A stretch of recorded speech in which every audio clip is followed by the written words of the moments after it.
Comment gérer le stress pour arrêter de bégayer?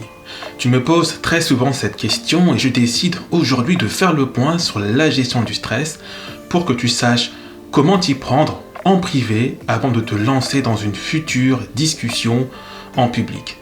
Dans cette vidéo, tu verras une partie théorique et une partie pratique car tu ne peux pas aisément gérer le stress si tu ne sais pas d'où ça vient ni comment il impacte le bégaiement. C'est ce que tu vas voir dans cette vidéo dans quelques instants. Je m'appelle Cyril Delio, je suis coach en prise de parole en public pour les personnes qui ont une grande tendance à bégayer. J'aide plusieurs centaines de personnes à surmonter cette tendance et à devenir plus éloquent en public au travers de mes accompagnements coaching et mes formations en ligne avec mon site investissezsurvous.com. Si tu es nouveau sur ma chaîne YouTube, je t'invite à t'abonner à ma chaîne pour rejoindre plusieurs milliers de personnes désireuses d'être plus éloquentes et à l'aise en public.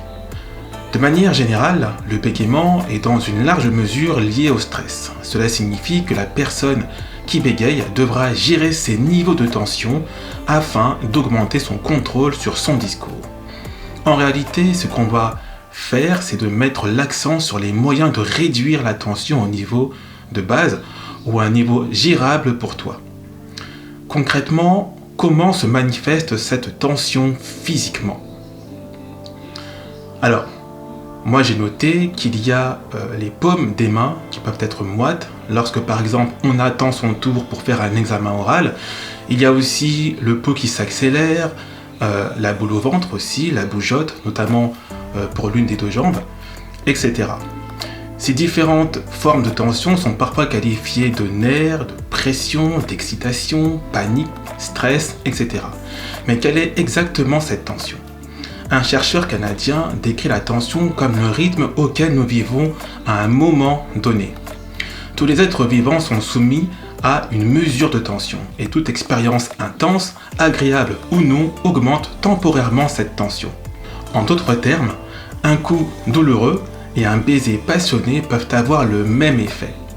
Seulement, très souvent, la tension est le résultat de la réponse du corps à une menace réelle ou perçue.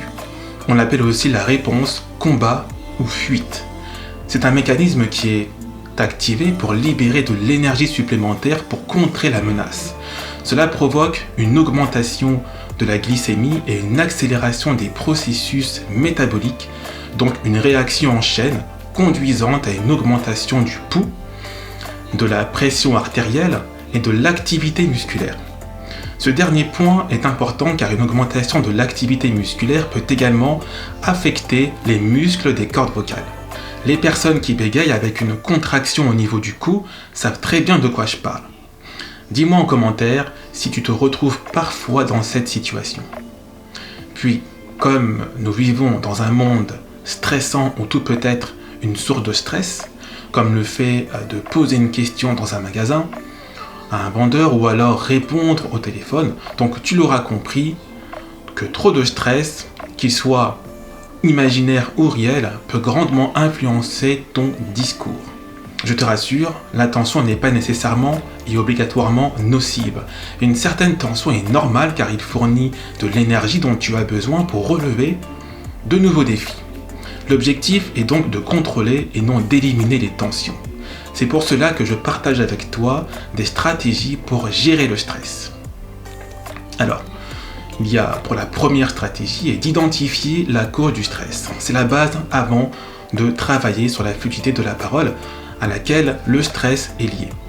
Pour te donner quelques exemples, la cause de ton stress peut être liée au fait d'appeler un serveur dans un restaurant pour demander la carte, ou alors le fait d'être interpellé dans la rue pour aider une personne à trouver son chemin. C'est donc une étape importante pour aller de l'avant. La deuxième stratégie est de prendre le contrôle de sa vie.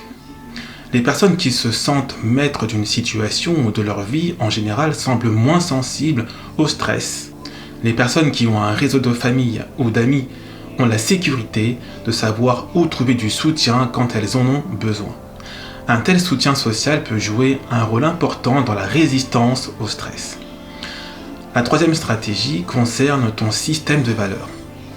Demande-toi si la situation auquel tu fais face est assez importante pour t'inquiéter. La réponse à cette question dépendra de ton système de valeurs, c'est-à-dire ce que tu considères comme étant important dans la vie. Par exemple, ma vision du succès est certainement différente de celle des autres. Pour moi, le succès n'est pas nécessairement déterminé par l'argent ou la carrière. Une personne qui réussit, c'est une personne qui a apporté une solution au monde qui l'entoure au lieu de ses propres problèmes. C'est quelqu'un qui fait ce qu'il peut pour rendre le monde meilleur. Cette vision que j'ai fait partie de mes systèmes de valeurs. Dis-moi en commentaire quel est le tien, quel est ton système de valeurs. La dernière stratégie est de pratiquer des techniques de respiration rythmique.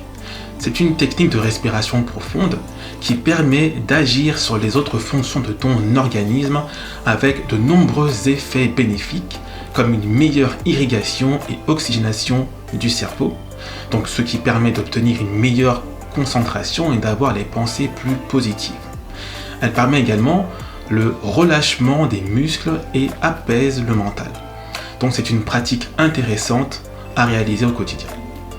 Évidemment, tout ne se résout pas avec ces 4 seuls points stratégiques, mais c'est un bon point de départ pour gérer son propre stress. C'est à l'occasion d'un accompagnement avec moi que l'on pourra aller plus loin, ensemble, sur la gestion du stress et de l'anxiété de manière théorique et surtout pratique. Mon but ici est que tu vois par toi-même l'opportunité de créer un vrai changement dans ce domaine de ta vie. Alors je t'invite à me contacter pour réserver gratuitement un rendez-vous téléphonique pour que l'on discute ensemble de la meilleure solution d'accompagnement qui te convient. Tu peux cliquer sur le lien en description sous la vidéo pour en savoir plus. La vidéo est maintenant terminée. Si tu souhaites trouver une organisation pour ta prochaine intervention en public, j'ai créé un guide en 11 étapes pour t'aider à devenir éloquent. Il te suffit pour cela de cliquer sur le lien en description sous la vidéo. Si tu as aimé la vidéo, je t'invite à mettre un petit pouce bleu et de t'abonner à ma chaîne YouTube pour être au courant de toutes mes prochaines vidéos. Je te dis à très vite pour une prochaine vidéo. Prends soin de toi.